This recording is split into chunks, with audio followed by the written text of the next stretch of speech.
फरवरी का महीना यानी माहे मोहब्बत का महीना। आज आपको हम बता रहे हैं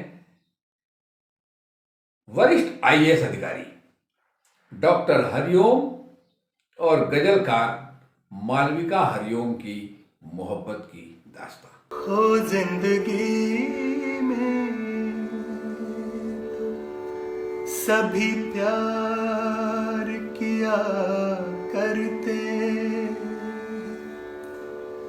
मैं तो मर कर भी मेरी जान तुझे चाहूंगा। हम तो ठहरे अजनबी, कितनी मदरातों के बाद फिर बनेंगे आसना, कितनी मुलाकातों के बाद। यह गजल है, कलाम है फैज अहमद फैज का। जगह दो धड़कते हुए दिल, वक्त जो अब तक गुजरा नहीं, कैफियत मोहब्बत, डॉक्टर हरिओम और डॉक्टर मालविका की मोहब्बत। मैं देखूं तो सही दुनिया तुम्हें कैसे सताती है, कोई दिन के लिए अपनी निगहबानी मुझे दे दो। जरा साल पलटते हैं तो मंजर है जेएनयू के हॉस्टल का।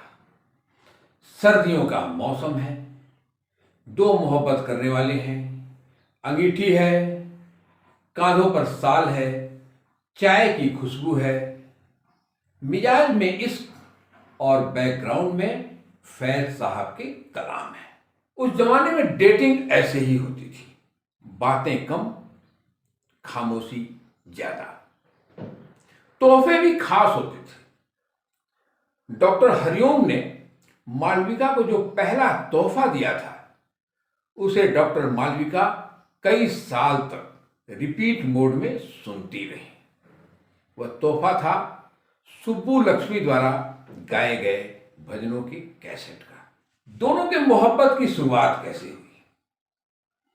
दरअसल कॉलेज में फंक्शन था और उसमें दोनों अनारकली और सलीम की भूमिका में थे, लेकिन कुदरत अपने स्टेज पर एक दूसरी ही कहानी लिख रहा था। इस कहानी से पर्दा तब उठता है जब एमए करने के बाद एमफिल करने की बात आती है। एक खूबसूरत और शर्मीली लड़की को एक मशहूर और स्मार्ट लड़का नोट्स देने लगता है। एक रोज नोट की जगह दोनों के दिल बदल जाते हैं। दोनों इस रिश्ते से अनजान रहते हैं।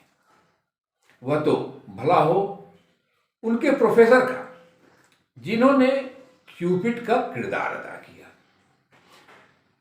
खुद दोनों को इसका एहसास तब हुआ जब एमफिल में एडमिशन की बारी आई।